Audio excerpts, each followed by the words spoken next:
ആദരണീയരായ വിശ്വാസിനികളെ, അള്ളാഹുവിൻ്റെ നിയമനിർദ്ദേശങ്ങൾക്കനുസരിച്ച് നമ്മളുടെ വളരെ ദുർബലവും ചെറുതുമായ ഈ ജീവിതം ചിട്ടപ്പെടുത്തണമെന്ന് ഒന്നാമതായി ഓർമ്മപ്പെടുത്തുകയാണ്, ഉണർത്തുകയാണ്. സമൂഹത്തിൽ ജീവിക്കുന്ന ആളുകൾ എന്ന നിലക്ക്, ഒരു സാമൂഹിക ജീവി എന്ന നിലക്ക് സമൂഹമായി ഇടകലരുമ്പോൾ നമ്മൾ ശ്രദ്ധിക്കേണ്ടുന്ന കുറേ നിയമവശങ്ങളുണ്ട്, കുറേ നിർദ്ദേശങ്ങളുണ്ട്. നമ്മൾ ഓരോരുത്തരും യാത്ര ചെയ്യുന്നവരാണ്. യാത്ര ചെയ്യാൻ അള്ളാഹുവിൻ്റെ അപാരമായ അനുഗ്രഹം കൊണ്ട് നമ്മൾക്ക് ഒരുപാട് സൗകര്യങ്ങൾ കരഗതമായ കാലമാണിത്. പ്രവാചകൻ സല്ലല്ലാഹു അലൈഹി വസല്ലമയുടെ യാത്രയെക്കുറിച്ചൊക്കെ നമ്മൾ പഠിച്ചതാണ്. ഹിജ്റ പോയതൊക്കെ സാഹസികമായിട്ടായിരുന്നു. മക്കയിൽ നിന്ന് മദീനയിലേക്ക് യാത്ര ചെയ്ത് അവിടെ എത്താൻ ദിവസങ്ങളോളം വേണ്ടി വന്നിരുന്നു. ഇന്ന് വളരെ എളുപ്പത്തിൽ മിനിറ്റുകൾക്കുള്ളിൽ, മണിക്കൂറുകൾക്കുള്ളിൽ നമ്മൾ ഉദ്ദേശിക്കുന്ന സ്ഥലത്ത്, രാജ്യത്ത്, ഭൂഖണ്ഡത്തിലൊക്കെ എത്തിപ്പെടാൻ ഒരുപാട് സൗകര്യങ്ങൾ വന്നിരിക്കുകയാണ്. അതുകൊണ്ട് തന്നെ യാത്ര ചെയ്യുന്ന ആളുകൾ എന്ന നിലക്ക്, യാത്ര ചെയ്യേണ്ടവർ എന്ന നിലക്ക് യാത്രയുമായി ബന്ധപ്പെട്ട ചില നിർദ്ദേശങ്ങൾ നമ്മൾ പാലിക്കേണ്ടതുണ്ട്.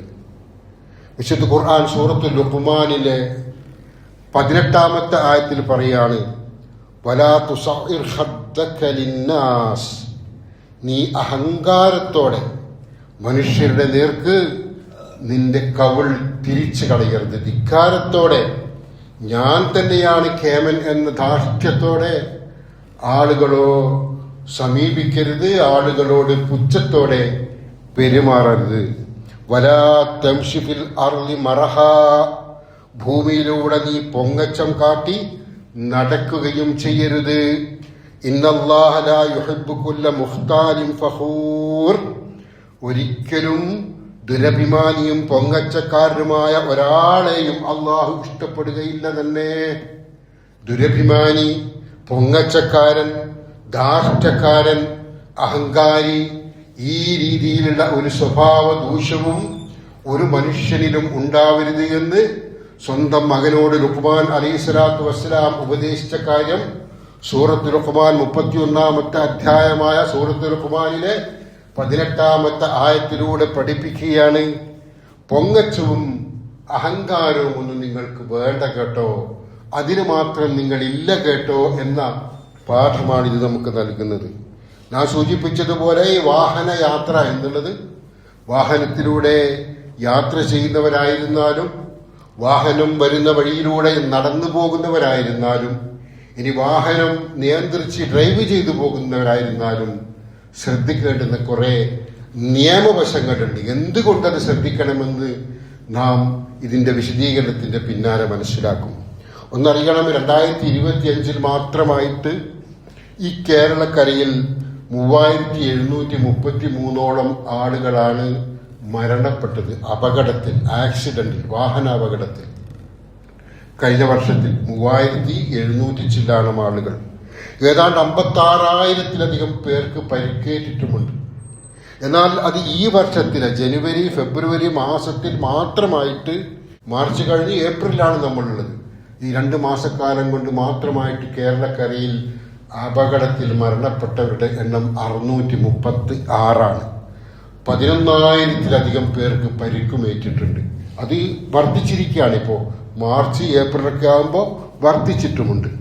എന്തുകൊണ്ടാണ് അപകടങ്ങൾ ഇങ്ങനെ ഉണ്ടായിക്കൊണ്ടിരിക്കുന്നത്? ഒരുപാട് കാരണങ്ങളുണ്ട്. അതിൽ വളരെ പ്രധാനപ്പെട്ട കാര്യം അമിതമായ വേഗത തന്നെയാണ്.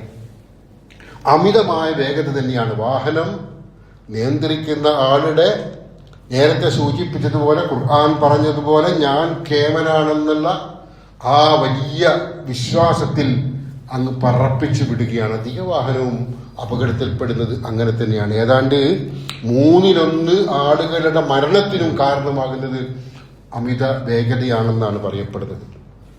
മറ്റൊന്ന് ലഹരി മദ്യം ഉപയോഗിച്ചിട്ടുള്ള ഡ്രൈവിംഗ് ആണ്. അതുമൂലവും ഒരുപാട് ആളുകൾ മരിക്കുന്നുണ്ട്. അതുപോലെ മൊബൈൽ ഫോൺ ഉപയോഗിക്കുമ്പോൾ അശ്രദ്ധമായി വാഹനം കൈയാളുമ്പോഴുള്ള അപകടത്തിൽ മരണപ്പെടുന്നവരുണ്ട്. പിന്നെ നിയമം പാലിക്കാതെ സീറ്റ് ബെൽറ്റ് ധരിക്കുക, ഹെൽമറ്റ് ധരിക്കുക തുടങ്ങിയ കാര്യങ്ങളൊന്നും ശ്രദ്ധിക്കാതെ പോകുന്നതിലും മരണപ്പെടുന്ന ആളുകളുണ്ട്. ഇത്രയും പറഞ്ഞത് ഇപ്പറഞ്ഞ കാര്യങ്ങൾ കൊണ്ടൊക്കെയും മരണപ്പെടുന്ന ആളുകളുടെ എണ്ണം ഒരുപാടാണെങ്കിൽ ആ മരണം നിയന്ത്രിക്കാൻ നമ്മൾക്ക് കഴിയുമെന്നുള്ളതാണ്. നിയമം പാലിക്കുക, സീറ്റ് ബെൽറ്റ് ധരിക്കുക, ഇനി 2 വീലർ ആണെങ്കിൽ ഹെൽമറ്റ് ധരിക്കുക, അതുപോലെ മദ്യപിച്ച് ലഹരി ഉപയോഗിച്ച് വാഹനം ഓടിക്കുന്ന ആളുകൾ അത് ഒഴിവാക്കുക, അതുപോലെ സ്പീഡ് നിയന്ത്രണ വിധേയമായിക്കൊണ്ട് വാഹനം ഓടിക്കുക തുടങ്ങിയ കാര്യങ്ങളൊക്കെയും ശ്രദ്ധിക്കുമ്പോൾ ഒരുപാട് മരണത്തിൽ നിന്ന് ആളുകളെ രക്ഷപ്പെടുത്താൻ കഴിയും. അതിനേക്കാളേറെ ദയനീയമാണ് ഒരുപാട് ആളുകൾക്ക് പരിക്കേൽക്കുക എന്നുള്ളത്. ചില പരിക്കുകളൊക്കെ നിസ്സാരമാണെങ്കിൽ പല പരിക്കുകളും വാഹനാപകടത്തിൽ പരിക്ക് പറ്റി പിന്നീടുള്ള ജീവിതകാലം മുഴുക്കെ തളർന്നു കിടക്കുന്ന ആളുകളെ നമുക്കറിയാം. അപ്പോൾ പരിക്കേൽക്കുക എന്നുള്ളതും വലിയ പ്രയാസമുള്ള കാര്യം തന്നെയാണ്. ഒരു കുടുംബത്തിന്റെ അത്താണിയാണ് ഇതുമൂലം മരിച്ചു പോവുകയോ പരിക്കേറ്റ് നിരാലംബനായി കിടക്കേണ്ടി വരികയോ ചെയ്യുന്നത്. അപ്പോ വലിയ ദൂരവ്യാപകമായ ദുരന്തം വിതക്കുന്ന ഒന്നാണ് വാഹനം ഓടിക്കുമ്പോൾ, നിയന്ത്രിക്കുമ്പോൾ അതുമൂലം നമ്മളുടേതായ അശ്രദ്ധ കൊണ്ട്, നിയമം പാലിക്കാത്തത് കൊണ്ട്, നമ്മൾ കാണിക്കുന്ന അമിതമായ ആത്മവിശ്വാസം കൊണ്ടൊക്കെ തന്നെ ഉണ്ടാകുന്നത്. ഇക്കഴിഞ്ഞ ദിവസം ബഹുമാന്യ ഹൈക്കോടതി ജഡ്ജി ദേവൻ രാമചന്ദ്രൻ സാറ് ഒരു കാര്യം പറഞ്ഞു. സോഷ്യൽ മീഡിയയിൽ അത് കേൾക്കാം. ഒരുപാട് രാജ്യങ്ങളിൽ നിയമങ്ങളുണ്ട്, എന്നാൽ ആ രാജ്യങ്ങളിലെ നിയമങ്ങളൊക്കെ പാലിക്കാൻ അവർ ബദ്ധശ്രദ്ധരാണ്. നിയമത്തെ അവർ പവിത്രമായി കാണുന്നു. ഗൾഫ് രാജ്യങ്ങളിലൊക്കെ നമ്മൾ ശ്രദ്ധിച്ചാൽ മനസ്സിലാക്കാൻ കഴിയും. പക്ഷെ ഇവിടെ ഈ നാട്ടിൽ നിയമലംഘനം നിർബാധം നടന്നുകൊണ്ടിരിക്കുകയാണ്. നിയമം പാലിക്കണമെന്ന് ആഗ്രഹിക്കുന്ന ഒരാളെ പോലും നിയമം ലംഘിക്കാൻ പ്രേരിപ്പിക്കുമാറുള്ള സമീപനമാണ് ഉണ്ടായിക്കൊണ്ടിരിക്കുന്നത്. ചില കേസുകളിലേക്ക് രക്ഷപ്പെടാൻ കൈക്കൂലി കൊടുക്കേണ്ടി വരും. കൈക്കൂലി കൊടുക്കാൻ നാം നിർബന്ധിതരാവുകയാണ്. ചില ട്രാഫിക് ജാമുകളിൽ നിന്ന് രക്ഷപ്പെടണമെങ്കിൽ കുറുക്ക് വഴിയിലൂടെ ഓടേണ്ടി വരും. മറ്റു വാഹനങ്ങളെ, നേർക്ക് നേരെ പോകുന്ന വാഹനങ്ങളെ അവഗണിച്ചുകൊണ്ട് നിയമം നോക്കാതെ വലതു ഭാഗത്തൂടെയും മറ്റും ഇടതു ഭാഗത്തൂടെയും മറ്റുമൊക്കെ വാഹനം ഓടിച്ച് നമുക്ക് പോകേണ്ടി വരും. ഒന്നിനു പിറകെ മറ്റൊന്നായി വലിയ വലിയ വാഹനങ്ങളും ചെറിയ വാഹനങ്ങളും ഒക്കെ അങ്ങനെ നിർവഹിക്കുന്നുണ്ട്. ഇത്തരത്തിൽ നിയമലംഘനം നടത്തുമ്പോൾ നമ്മളും അതിന്റെ പിന്നാലെ പോകേണ്ടി വരുന്നുണ്ട്. പറഞ്ഞു വരുന്നത് നിയമലംഘനം നിർബാധം തുടരുന്ന ഒരു സമൂഹത്തിൽ നാമും നിയമം ലംഘിക്കാൻ നിർബന്ധിതരാകുന്നു എന്നുള്ളതാണ്. ഈ നിയമലംഘനമാണ് ഒരുപാട് അപകടങ്ങൾക്ക് കാരണമായി തീരുന്നത് എന്ന് ഹൈക്കോടതി ജഡ്ജിയായ ദേവൻ രാമചന്ദ്രൻ സാർ ഇക്കഴിഞ്ഞ ദിവസമാണ് സൂചിപ്പിച്ചിരിക്കുന്നത്.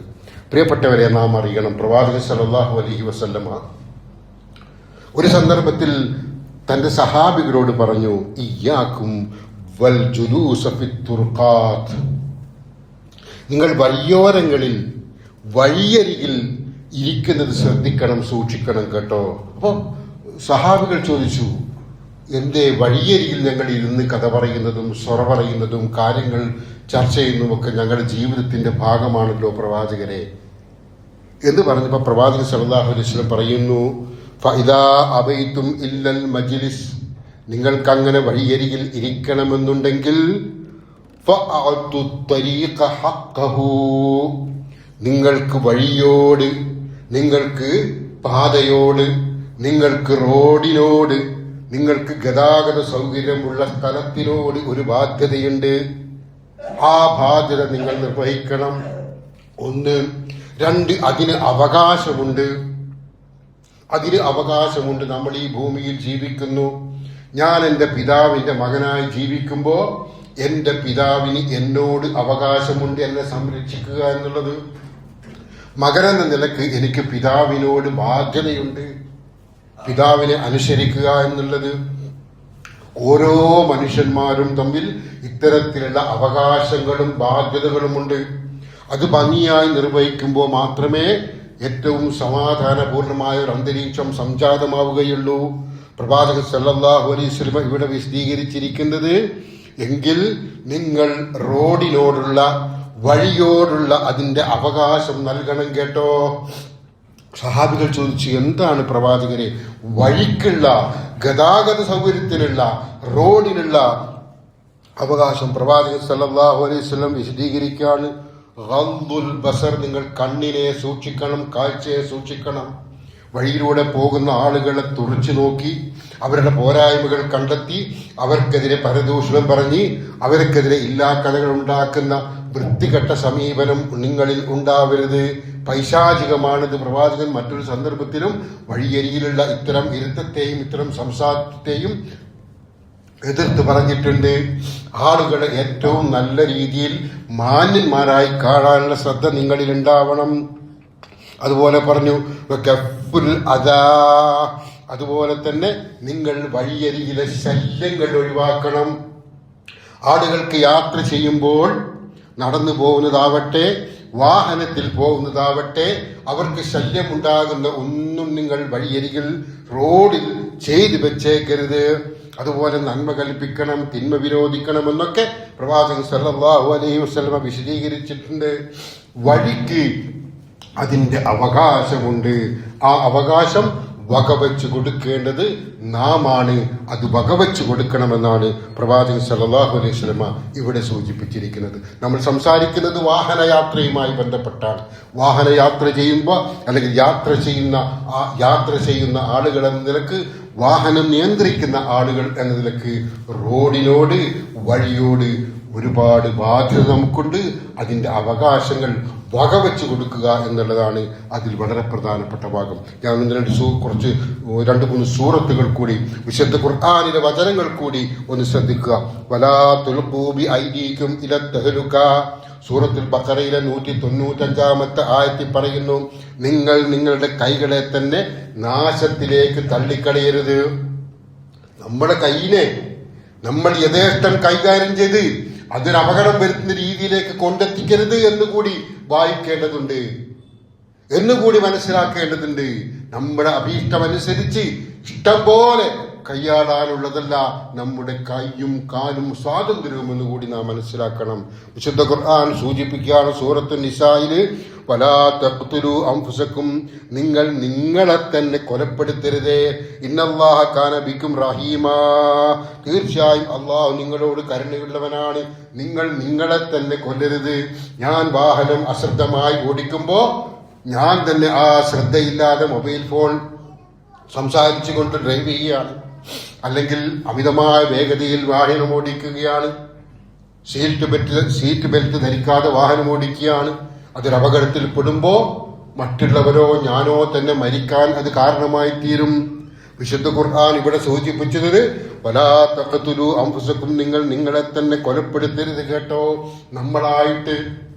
നമ്മളായിട്ട് നമുക്ക് പരിക്കേൽക്കുന്ന, നമ്മളായിട്ട് നമ്മെ തന്നെ കൊന്നുകളയുന്ന ആ അപകടകരമായ നീക്കം നിങ്ങളിൽ നിന്ന് ഉണ്ടാവരുത്. എങ്കിൽ നമ്മളായിട്ട് നമ്മളെ തന്നെ കൊന്നുകളയുക എന്നതിന് പകരം നമ്മളായിട്ട് മറ്റുള്ളവരെ കൊന്നുകളയുന്ന, നമ്മളായിട്ട് മറ്റുള്ളവർക്ക് പരിക്കേൽപ്പിക്കുന്ന സമീപനം ഒരിക്കലും പാടില്ലാത്തതാണ്. ആരോ ആണത്, ആരൊക്കെയോ ആണവർ, എന്തോ അത്യാവശ്യത്തിന് പോകുന്നവരാണവർ, ഏറെക്കുറെ നിയമം പാലിച്ചാണ് അവർ പോകുന്നത്. നമ്മുടെ അശ്രദ്ധ കൊണ്ടാണ് അപകടം പറ്റുന്നത്. സൂക്ഷിക്കണം, ഖുർആൻ പറഞ്ഞിരിക്കുന്നത് നമ്മളായിട്ടാണ് അവനെ ഉപദ്രവിച്ചിരിക്കുന്നത്. ആ ഉപദ്രവം, ആ പ്രയാസം അത് തേച്ചാലും, അല്ലെങ്കിൽ അതുകൊണ്ട് നമുക്ക് നഷ്ടപരിഹാരം കൊടുത്തുകൊണ്ടോ, അല്ലെങ്കിൽ ആ രീതിയിൽ ഒരു ചർച്ചയിലൂടെ സമന്വയത്തിലൂടെ തിരിച്ചെത്തിയത് കൊണ്ടോ ഒന്നും അത് പരിഹരിക്കാൻ കഴിഞ്ഞുകൊള്ളണമെന്നില്ല. കാരണം അവന്റെ ജീവൻ നഷ്ടപ്പെട്ടിട്ടുണ്ടാവാം, അല്ലെങ്കിൽ ഗുരുതരമായ പരിക്കേറ്റ് തളർന്നു കിടക്കുന്ന അവസ്ഥയിലേക്ക് അവൻ പോയിട്ടുണ്ടാവാം. ഒരേ ഒരു അശ്രദ്ധ, നമ്മുടെ അശ്രദ്ധയാണ് അതിന് കാരണമെങ്കിൽ ലാ ദററ വലാ ദിറാറ, ഒരാൾ സ്വന്തത്തെ തന്നെ ഉപദ്രവിക്കാൻ പാടില്ല, ഞാൻ എന്നെ തന്നെ ഉപദ്രവിക്കാൻ പാടില്ല. വലാ ദിറാറ, അതുപോലെ മറ്റാളെയും ഉപദ്രവിക്കാൻ പാടില്ല. സ്വന്തത്തെയോ മറ്റൊരുത്തരെയോ ഒരാളും ഉപദ്രവിക്കാൻ പാടില്ല എന്ന് പ്രവാചകൻ സല്ലല്ലാഹു അലൈഹി വസല്ലം വിശദീകരിച്ചു. വിശുദ്ധ ഖുർആൻ സൂറത്തുൽ അഅറാഫിൽ പറയുന്നു, വലാ തുഫ്സിദൂ ഫിൽ അർള്, നിങ്ങൾ ഭൂമിയിൽ നാശമുണ്ടാക്കരുത്, ഭൂമിയിൽ അപകടകരമായ അവസ്ഥ ഉണ്ടാക്കരുത്, അപകടത്തിന് കാരണമാകുന്ന സമീപനം നിങ്ങളിൽ നിന്ന് ഉണ്ടാവരുത്. വിശുദ്ധ ഖുർആൻ സൂറത്തുൽ ഖസസിൽ പറയുകയാണ്, പ്രിയപ്പെട്ടവരെ, ഖുർആനിൽ അനവധി ആയത്തുകളുണ്ട്. ഇത്തരത്തിൽ നമ്മൾ സൂക്ഷിക്കേണ്ടുന്ന കാര്യങ്ങളെ കുറിച്ചുള്ള ഒരുപാട് ആയത്തുകളുണ്ട്. പ്രവാചകന്റെ ഒരുപാട് വചനങ്ങളുണ്ട്. സൂറത്തുൽ ഖസസിൽ പറയുന്നു, വലാ തബ്ഗിൽ ഫസാദ ഫിൽ അർള്, ഭൂമിയിൽ നീ കുഴപ്പമുണ്ടാക്കാൻ മുതിരരുത്. കുഴപ്പം, അപകടം, പ്രയാസം, ദുരന്തം, ദുരിതമൊക്കെ നീ മൂലം ഉണ്ടാവരുത്, നീ അതിന് കാരണക്കാരനായി തീരരുത് എന്നും കൂടി പ്രവാചകൻ സല്ലല്ലാഹു അലൈഹി എന്നുകൂടി വിശുദ്ധ ഖുർആൻ നമ്മെ അറിയിച്ചിരിക്കുകയാണ്. ഒന്നറിയണം, ജീവൻ എന്നുള്ളത് അതെന്റെ ജീവനായിരുന്നാലും അപരന്റെ ജീവനായിരുന്നാലും അതിന് പരിപൂർണ സ്വാതന്ത്ര്യം എനിക്കില്ല. എന്റെ ജീവന് അത് അള്ളാഹുവിന്റെ ഉടമസ്ഥതയിലുള്ളതാ. എനിക്ക് അവനാണ് ജീവൻ തന്നിരിക്കുന്നത്, എനിക്ക് ജീവിതം തന്നിരിക്കുന്നത് അവനാണ്. ഞാൻ എപ്പോ മരിക്കണമെന്ന് തീരുമാനിക്കുന്നതും അവനാണ്. അതിനുള്ളിൽ കൈകടത്തുന്ന ഒരു സമീപനം നമ്മുടെ അശ്രദ്ധ കൊണ്ടും നമ്മുടെ അഹങ്കാരം കൊണ്ടും ഉണ്ടായിക്കൂടാ എന്ന് നാം മനസ്സിലാക്കേണ്ടതുണ്ട്. ഒരു അപരന്റെയും രക്തം ചിന്താനോ അവനെ വേദനിപ്പിക്കാനോ അവന് പരിക്കേൽപ്പിക്കാനോ അവനെ കൊല്ലാനോ കാരണമാകുന്ന സമീപനം നമ്മുടെ ഭാഗത്തു നിന്നും ഉണ്ടാവരുത്. ഒരാൾ മരിക്കുകയോ അംഗവൈകല്യം സംഭവിക്കുകയോ ചെയ്താൽ ഒരു കുടുംബം അല്ലെങ്കിൽ ഒന്നിലേറെ കുടുംബമാണ് പ്രയാസത്തിന് മേൽ പ്രയാസത്തിലേക്ക് വഴുതി വീഴുന്നത് എന്ന് കൂടി നാം മനസ്സിലാക്കേണ്ടതുണ്ട്. അതുപോലെ തന്നെ നാം ശ്രദ്ധിക്കേണ്ടുന്ന ഒരുപാട് കാര്യങ്ങൾ നമ്മുടെ ജീവിതത്തിൽ നാം ഭൂമിയിൽ ജീവിക്കുമ്പോൾ ശ്രദ്ധിക്കേണ്ടുന്ന കാര്യങ്ങളാണ് ഇതൊക്കെ പറഞ്ഞത്. ഈ ശ്രദ്ധ പരിപൂർണമായും വിശ്വാസം എന്ന നിലക്ക് നമ്മോട് പഠിപ്പിക്കപ്പെട്ട കാര്യങ്ങളാണ്. അത് ജീവിതത്തിൽ അനുവർത്തിക്കുമ്പോൾ ഒരുപാട് അപായങ്ങളിൽ നമുക്ക് രക്ഷപ്പെടാം, ഒരുപാട് ആപത്തുകൾ നമുക്ക് തടയാൻ കഴിയും. ചിലർക്ക് മഴക്കാലമാകുമ്പോൾ വെള്ളമെങ്ങനെ കുത്തിയൊലിക്കുമ്പോൾ പുഴയിൽ ഇറങ്ങി കുളത്തിലിറങ്ങി കുളിക്കുന്ന, എന്നിട്ട് ഒലിച്ചു പോകുന്ന, മുങ്ങി മരിക്കുന്ന വാർത്തകളൊക്കെ കേൾക്കുന്നു. പ്രിയപ്പെട്ടവരെ, പാടില്ല എന്നാ മതം പറഞ്ഞിരിക്കുന്നത്. അപകടകരമായ സമീപനം, അപകടകരമായ അവസ്ഥ ഉണ്ടാകുമ്പോൾ ആ അവസ്ഥയിലേക്ക് നമ്മൾ എടുത്തു ചാടുന്ന, അവിടെ ശ്രദ്ധിക്കാതെ ആവേശത്തിന്റെ പുറത്ത് എടുത്തു ചാടുന്ന സമീപനം ഉണ്ടാവരുത്. മുൻകരുതൽ എടുക്കാത്ത രീതിയിൽ ഇത്തരം കാര്യങ്ങളിലേക്കൊന്നും എടുത്തു ചാടരുത് എന്ന് പ്രത്യേകം ഉണർത്തുന്നത് ഖുർആൻ വചനങ്ങളാണ്. സോഷ്യൽ മീഡിയയിൽ ഒരുപാട് റീൽസൊക്കെ ചെയ്തുകൊണ്ടിരിക്കുന്ന പല ആളുകളും അപകടത്തിൽ മരിച്ചിട്ടുണ്ട്. അതിസാഹസികമായ രീതിയിൽ കുറെ എന്താ പറയാ, അതുമൂലം അവർക്ക് ഹീറോ ആവാൻ വേണ്ടിയ ശ്രമമാണ്. ആ ശ്രമത്തിൽ അവർ മരിച്ചൊടുങ്ങുകയാണ്. പ്രിയപ്പെട്ടവരെ, ശ്രദ്ധിക്കണമെന്നാണ് ഖുർആൻ പറയുന്നത്. ഓരോരുത്തരും അവനവന്റെ ജീവിതം ശ്രദ്ധിച്ചിരിക്കണം. അള്ളാഹു രക്ഷിക്കും, ഞാനിത് ചെയ്യട്ടെ എന്ന വിചാരം ഒരിക്കലും ഇസ്ലാമികമല്ല. സുരക്ഷിതമായ സൗകര്യങ്ങൾ, സുരക്ഷിതമായ പരിപൂർണമായ അവസ്ഥ ഉണ്ടാകുമ്പോൾ മാത്രം അത്യാവശ്യത്തിന് ഇറങ്ങേണ്ടുന്ന ഘട്ടത്തെ തമാശയ്ക്ക് വേണ്ടി, റീൽസിന് വേണ്ടി, ആളുകളിൽ ഹീറോയാകാൻ വേണ്ടി, അല്ലെങ്കിൽ പൊങ്കച്ചത്തിന് വേണ്ടി കയ്യാടി ഉണ്ടാക്കുന്ന അപകടങ്ങൾ അത് ഗുരുതരവും അള്ളാഹുവിന്റെ മുമ്പിൽ സമാധാനം പറയേണ്ടുന്ന വിഷയവുമാണ് എന്ന് നാം മനസ്സിലാക്കുക. നേരത്തെ സൂചിപ്പിച്ചതുപോലെ സ്പീഡിൽ, വേഗതയിൽ, അമിതമായ വേഗതയിൽ വാഹനം ഓടിക്കുന്നതാണ് അപകടത്തിന് കാരണമെന്ന് നാം മനസ്സിലാക്കണം. അങ്ങനെയാണ് വിശദീകരിക്കപ്പെടുന്നത്. പ്രവാചകൻ സല്ലല്ലാഹു അലൈഹി വസല്ലം ഒരു സന്ദർഭത്തിൽ പറഞ്ഞു, അൽ അനാതു മിനല്ലാഹ്, അൽ അനാതു മിനല്ലാഹ്, നിദാനതയും ശാന്തതയും അള്ളാഹുവിൽ നിന്നുള്ളതാണ്. ശാന്തത, ആലോചിക്കാൻ, വിവേകപൂർവം കാര്യങ്ങൾ കൈയാളാനുള്ള സമീപനം അത് അള്ളാഹുവിൽ നിന്നുള്ളതാണ്. വൽ അജലത്തു മിനശ് ശൈത്താൻ, ധൃതിയും ബദ്ധപ്പാട്, തിരക്ക്, അതൊക്കെയും ശൈത്താനിൽ നിന്നുള്ളതാണ്. മനസ്സിലാക്കേണ്ടത്, ധൃതിയും തിരക്കും ബദ്ധപ്പാടും ഒക്കെ നമ്മുടെ അപകടത്തിലേക്ക് എത്തിക്കും. ശാന്തത, ആലോചന, വിവേകപൂർണമായ സമീപനം, കാര്യങ്ങളെ ഗൗരവതരമായി കണ്ടറിയുക എന്നുള്ളത് നമുക്ക് പ്രയാസം കുറേ ഒക്കെ ഇല്ലാതാക്കാനും കാരണമായി തീരും എന്ന് മനസ്സിലാക്കുക. ഒരു കാര്യം ചെയ്യുമ്പോഴോ ഒരു തീരുമാനമെടുക്കുമ്പോഴോ ആലോചിക്കാതെ ധൃതി കൂട്ടി കാണിക്കുന്നത് നമ്മളെ അബദ്ധത്തിൽ കൊണ്ട് ചാടിക്കുമെന്ന് പ്രവാചക വചനത്തിലൂടെ നമുക്ക് മനസ്സിലാക്കാൻ കഴിയും.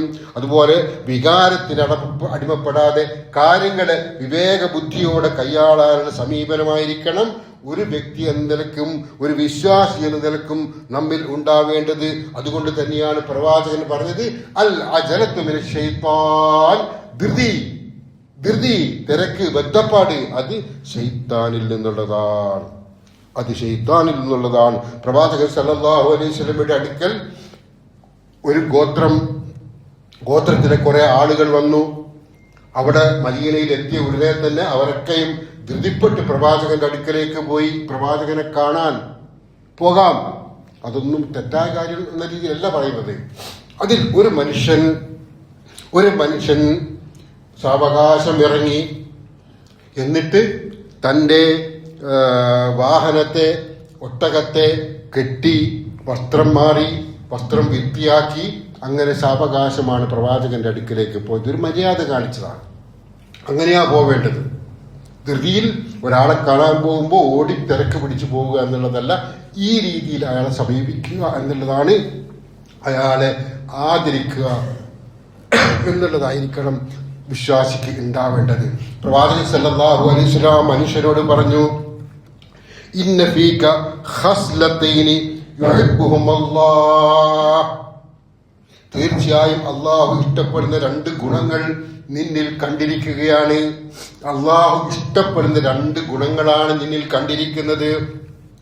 അൽ ഹിൽമു, ഒന്ന് സഹനശീലം, തിരക്ക് കാണിച്ചില്ല, ക്ഷമിച്ചു, സാവകാശം, ഒരുങ്ങി അങ്ങനെ പോയി.